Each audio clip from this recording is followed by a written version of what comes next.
오늘 했던 구절 중에 가장 길었던 구절이죠. 함께 읽느니라 수고 많으셨고요.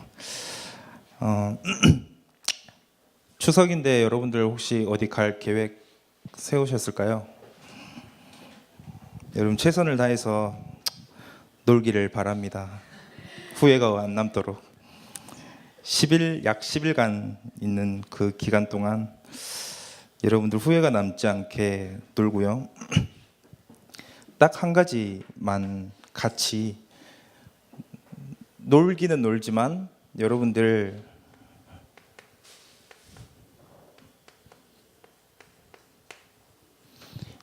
이 기도에 여러분들 기도를 놓치지 않았으면 좋겠어요. 가장 열심히 놀고 가장 하나님 앞에 진실되고 바르게 기도하는 여러분 한 명 한 명이 좀 됐으면 좋겠습니다. 여러분들은 기도를 어떻게 하는지 잘 모르겠어요. 저는 이 기도에 욕심이 정말 많아요. 수려하게 말을 잘 하지 못해도 또 좋은 단어 이렇게 사용하지 못해도 조금 어눌하고 조금 부족하고 더듬거려도 하나님 앞에 이 기도를 하는 걸 저는 어떤 기준같이 목표같이 항상 두고 있거든요. 이 기도가 얼마나 소중하고 대단한지. 여러분들의 기도는 어떻습니까? 혹시 이런 기도입니까? 혹시 아니면 그냥 기도입니까? 저는 여러분들이 이제는 그냥 기도를 넘어서서 이 응답에 같이 함께 했으면 좋겠어요. 영혼의 기도. 이 영혼의 기도라는 말은 정말 땀이 핏방울 떨어지듯이 기도하라는 말이 아니라 우리는 영적인 존재로 태어났고 영혼을 가지고 있는 이유 중에 이유는 뭐냐? 하나님의 형상대로 창조받은 이유는 뭐냐? 하나님과 올바른 관계를 갖기 위해서 그렇게 창조를 됐어요. 교제하기 위해서 우리가 영혼이 가진 인간으로 창조가 된 것이죠. 근데 우리는 이걸 싹 빼두고 이것만 하는 경우가 많아요. 또 간혹 어떤 분들은 그럴 필요가 없다라고 생각하는 분들도 꽤 있는 것 같아요. 마치 주문서처럼 주문하듯이 기도문을 쭉 읽고 낭독하는 것으로 마치는 분이 있는가 반면에 또 어떤 사람은 기도하는 거 보는데 깜짝 놀랐어요. 옆에서 성충 아멘 하고 끝내더라고요. 그래서 성충 아멘은 뭐지? 성령 충만 아멘 하고 끝내고 밥을 먹더라고요. 뭐 안 하는 것보다는 나을지 안 나을지는 잘 모르겠지만 과연 기도가 그런 것일까? 그런 기도를 더 자주 드리게 되면은 나아지고 하나님이 기뻐 받으신다라고 생각하는 사람들의 기준에 봐서는 저는 참 기도를 참 못하는 사람 중에 한 명이에요. 기도가 많이 어렵고 아직도 기도에 대해서 잘 모르겠고. 근데 한 가지 분명한 거는 저는 항상 뭐랑 싸우냐면은 제가 싸우는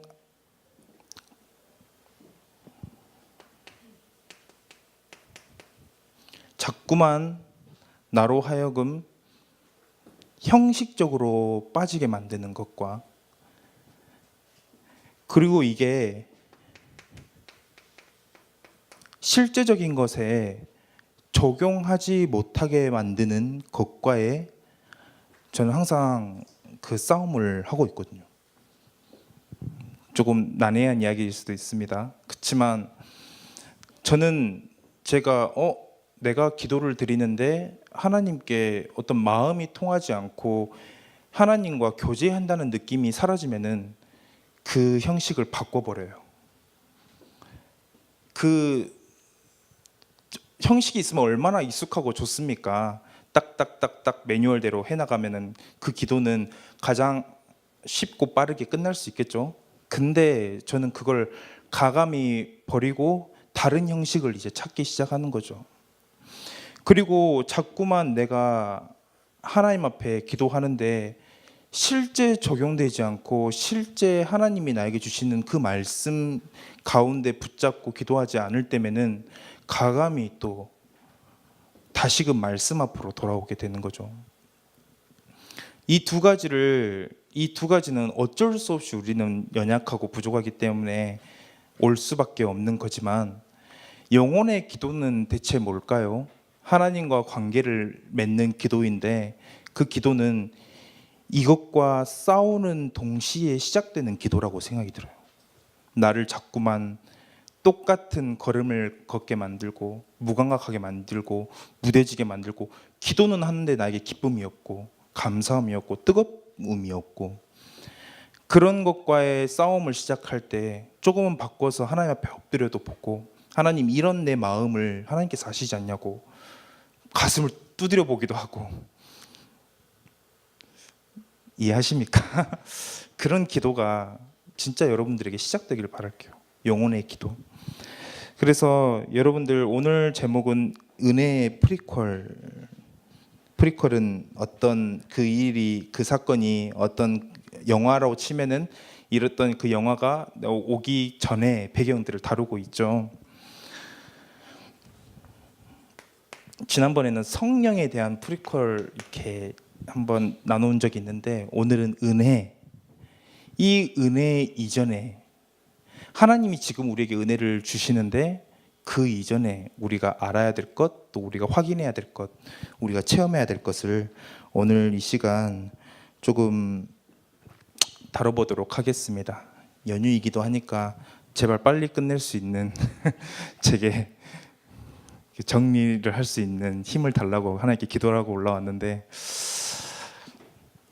오늘 본문은 예수 그리스도의 죽음 이후의 사건이죠. 그래서 쭉 길게 읽어본 거는 여러분들 한번 집중해서 교독하면서 어떻게 예수님의 부활 이후에 제자들에게 나타났는지를 한번 이렇게 볼 수 있도록 우리가 한번 읽어봤는데, 누가복음에서만 이렇게 자세히 나타나 있어요.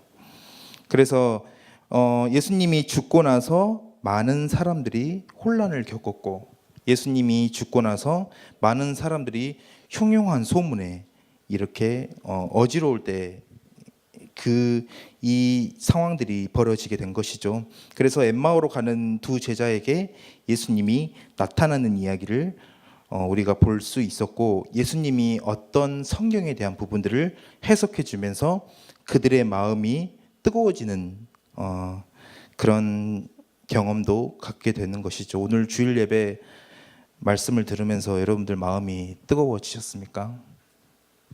네. 뜨거워졌을 거라.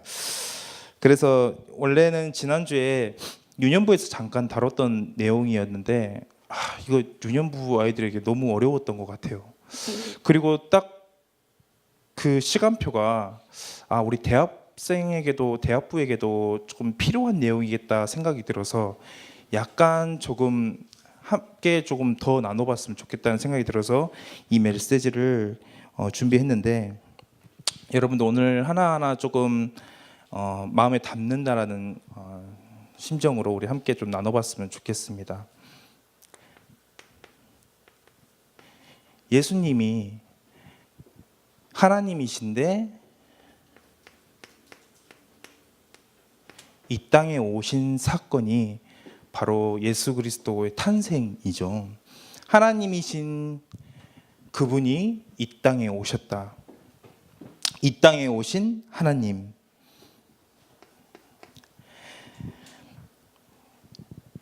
하나님의 사람의 몸을 입고 이 땅에 오신 일을 말하고 있습니다. 여러분들 잘 아시죠? 말 구유에서 태어났고, 예수님이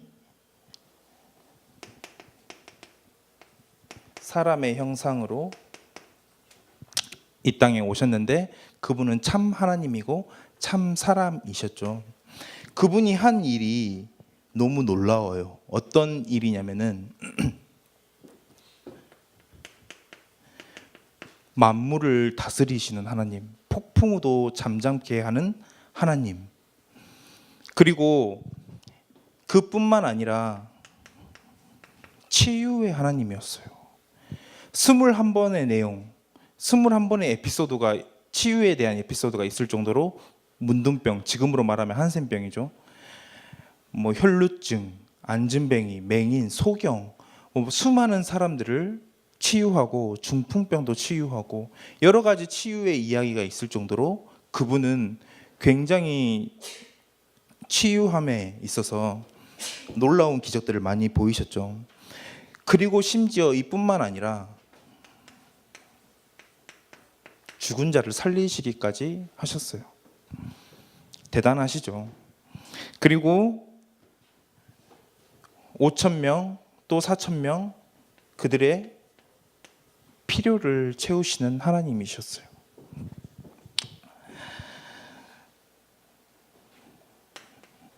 근데 그분이 돌연 고난, 고통이라고도 표현할게요. 고난을 받으시고 십자가에 달려서 죽음을 당하시고 그리고 그분이 부활하셨다는 것을 여러분들 많은 이야기를 통해 많은 메시지를 통해 여러분들 많이 들으셨을 거예요. 이게 우리에게 무슨 상관이 있습니까, 여러분? 여러분들 제 말 뜻 이해하시죠? 여러분들 사랑하는 거 아시죠? 여러분들 이 말씀이 여러분들 많이 들어왔잖아요. 근데 여러분들에게 무슨 상관이 있어요? 복음 알겠고 근데 내 삶과 무슨 상관이 있지? 나와 무슨 상관이 있지? 이 질문을 혹시 해본 적 있어요?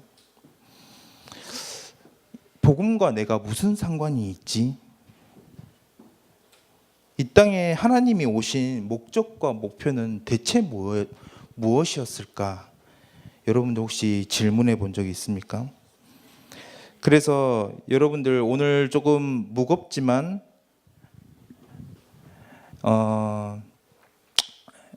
좀 이 부분들을 한번 같이 고민해보고 질문해보는 시간이었으면 좋겠어요.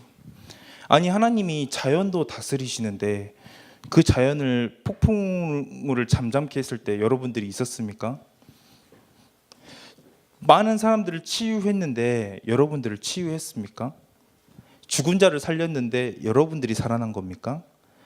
많은 사람들의 필요를 채웠다고 나와 있는데 나의 필요는 채웠다고 한 번도 생각해 본 적이 없는데 예수님과 무슨 상관이 있지요?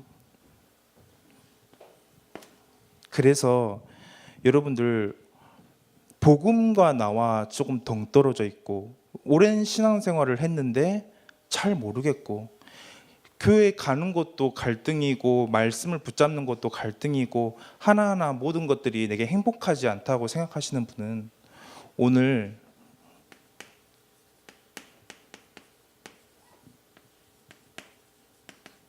이 은혜 중에 은혜를 깨달으셔야 돼요.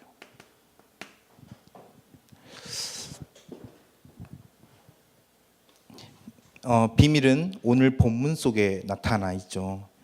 예수님은 부활하셔서 그 두 제자에게 나타났는데 이 두 제자에게 무엇을 알기 원했는지가 예수님이 하시고 싶은 가장 중요한 은혜 중에 은혜가 아닐까라는 생각이 듭니다. 그래서 예수님은 더 큰 은혜를 알기 원했고 더 큰 기적을 알기 원했죠. 예수님이 실은 많은 것들을 해왔지만 이게 실은 중요하지가 않고 예수님이 진짜 하고자 하는 것들이 있었어요. 뭐였냐면은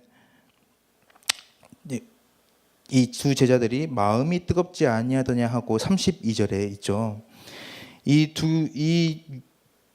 전에 25절에 보시면은 이르시되 미련하고 선지자들이 말한 모든 것을 마음에 더디 믿는 자들이여라고 했죠. 26절에 그리스도가 이런 고난을 받고 자기의 영광에 들어가야 할 것이 아니냐 하시고라고 되어 있어요. 27절에 보시면은 이에 모세와 모든 선지자들의 글로 시작하여 모든 성경에 쓴 바 자기에 관한 것을 자세히 설명하시니라라고 되어 있으면서 무엇을 푸냐면은 구약 성경을 통해서 무엇을 자꾸만 알려주고 계시냐면은 예수님의 고난, 죽음, 부활, 실은 이게 진짜 이거를 알아야 함을 예수님이 부활 이후에 말씀하고 계세요. 얼마나 중요하면, 다시 부활하셨으면은 야, 예전에 내 영광들 네가 알고 있지 않냐, 내가 어떤 기적들을 행했는지 너가 알고 있지 않냐, 다시 나를 따르라 하면 되는데 굳이 구약 성경을 펼쳐들고 나타나서 이걸 다시 설명하고 있어요. 좀 이상하지 않습니까? 예수님은 모든 것을 다 하실 수 있는 분인데 굳이 잡히시고 고난받으시고 죽으시고 부활했다는 사실이 굉장히 이야기의 흐름상 너무 이상해 보이기도 해요. 많은 구약에 예수님에 대한 예언이 있지만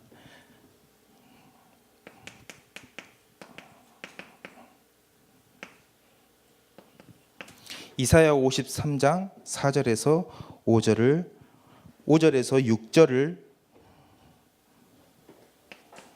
우리가 한번 살펴보면은 이렇게 나와 있죠. 예수님에 대해서 예언을 하면서 그가 찔림은 우리의 허물 때문이요, 그가 상함은 우리의 죄악 때문이라. 그가 징계를 받으면서 우리는 평화를 입고 그가 채찍을 맞으면서 우리는 나음을 입었도다. 생각해보니 구약의 많은 예언들, 이뿐만 아니라 많은 예언들이 예수님의 고난과 죽음과 부활을 나타내고 있어요. 그뿐이 아니라 예수님이 오셔서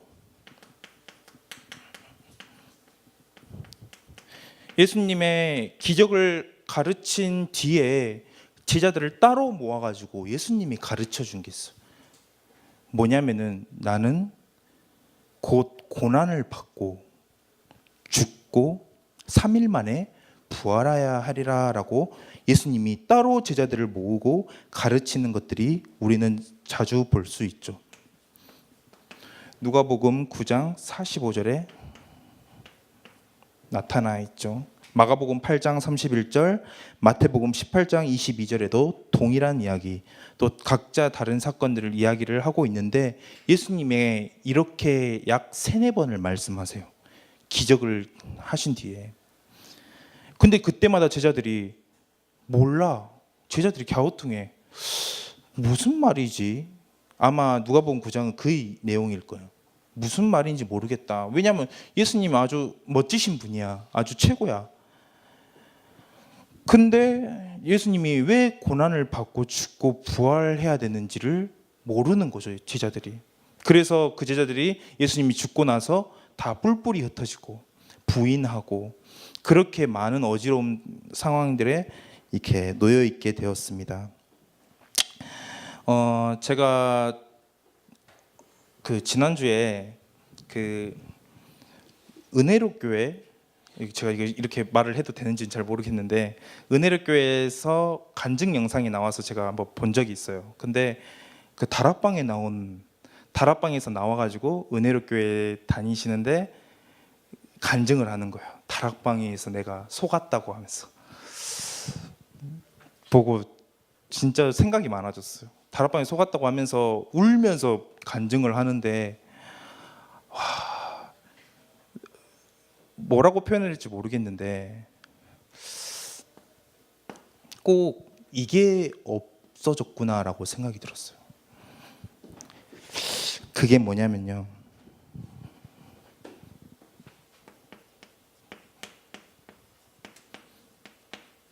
예수 그리스도의 최고의 은혜이자 최고의 기적. 이 기적은 아무것도 아니야. 진짜 우리에게 하고 싶은 최고의 은혜자, 최고의 기적이 따로 있었다는 거예요. 아, 그 사람이 이걸 모르구나.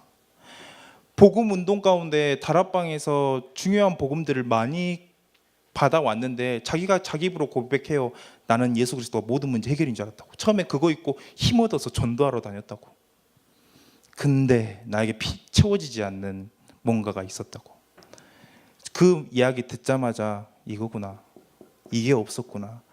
그 개인에게 뭐가 없었냐면은 예수님이 그냥 뭔가 멋진 일을 하고 뭔가 역사를 일으키고 내 삶에 뭔가 변화되어지고 뭔가 달라지는 그것을 위해 이 땅에 오신 게 아니라 진짜 최고의 은혜이자 최고의 기적,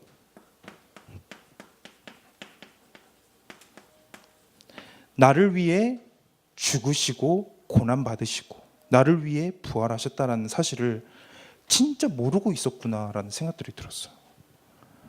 이게 얼마나 그런 사람들이 많을까? 이 안에 진짜 복음이 나에게 형식화되어지고 나에게 사변화되어져서 그 복음의 진짜 진수를 맛보지도 못한 채 그냥 알 수 없는 구호로만 끝난 그 모든 신앙인들은 대체 지금 뭘 하고 있을까? 이런 생각들이 좀 들게 됐어요. 하나님 예수 그리스도가 진짜 해주고 싶은 건 이거였는데, 진짜 이걸 해주고 싶었는데. 그래서 여러분들 예수 그리스도와 더욱더 친밀해지고 싶습니까? 혹시 더욱더 가까워지고 싶고 나와 상관이 있는 그 그리스도를 알고 싶습니까? 그러면은 여러분들 나의 죄를 위해 죽으신 그 그리스도를 알아셔야 돼요. 그분이 이사야 53장의 말씀처럼 그가 징계를 받고 그가 채찍을 받은 이유 중에 이유가 뭐 때문인지를 아셔야 돼요. 뭐 때문이긴요? 나의 죄 때문이잖아요. 그분의 채찍 맞고 징계를 받고 그분의 그 고통이 나로 하여금 평화를 얻게 만들고 나로 하여금 더욱더 하나님 앞에 의인으로 만들고 있잖아요. 오늘 찬양이 굉장히 저한테는 되게 많이 다가왔어요. 그래, 그분이 지금 나를 위해 죽으셨지. 이게 여러분들에게는 어떤 말로 다가오고 있습니까? 최고의 기적이거든요. 그래서 죄는 무엇인지 여러분들 묻는다면은 요한복음 16장 9절에 죄에 대해서 나오고 있죠. 한번 찾아볼까요? 요한복음 16장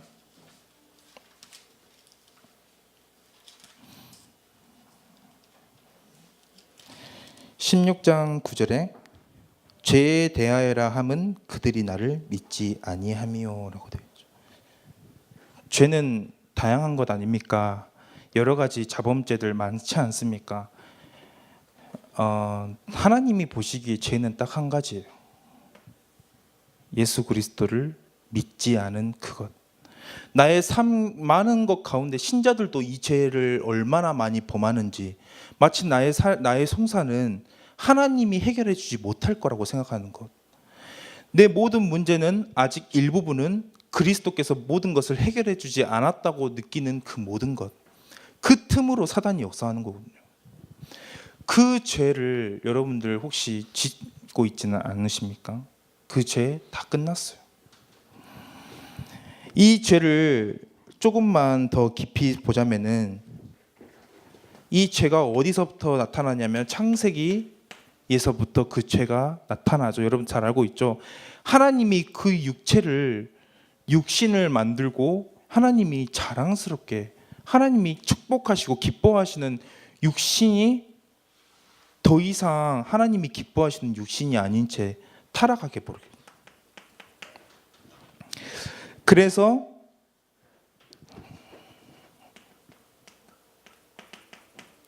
요한일서 2장 15절에 나오잖아요. 이 육신을 가지고 어떻게 방탕하게 됐는지. 육신이 선택하는 것마다 하나님이 기뻐하시는 게 아니라 바로 세상이 기뻐하고 사단이 기뻐하는 그 일에 어떻게 본능적으로 움직이게 됐는지. 그리고 이 죄는 무엇입니까? 하나님의 음성이 더 이상 나에게 달콤하고 나에게 은혜를 끼치는 말씀이 아니라 피하고 싶은 말씀.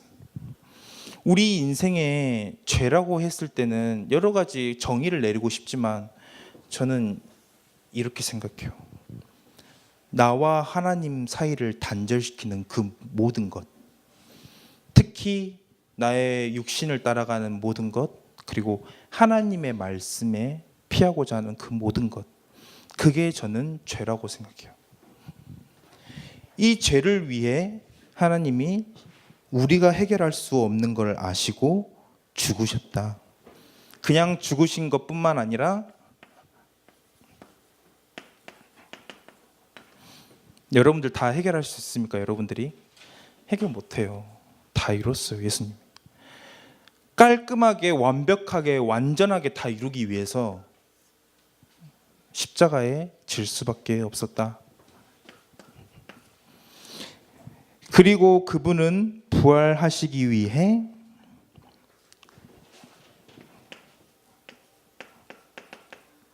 오늘 구절 나오죠.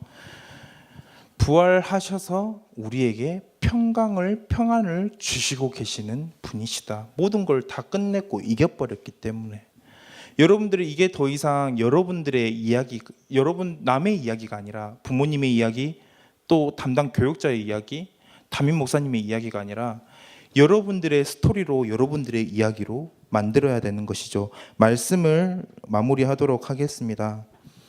여러분들 이 은혜를 날마다 깨달아가길 원해요. 그럴 것 같아. 내가 성은이를 위해서 죽었어. 근데 하늘나라에서 보니까 성은이가 양지 전사님이 나를 위해서 죽어줬는데 뭐?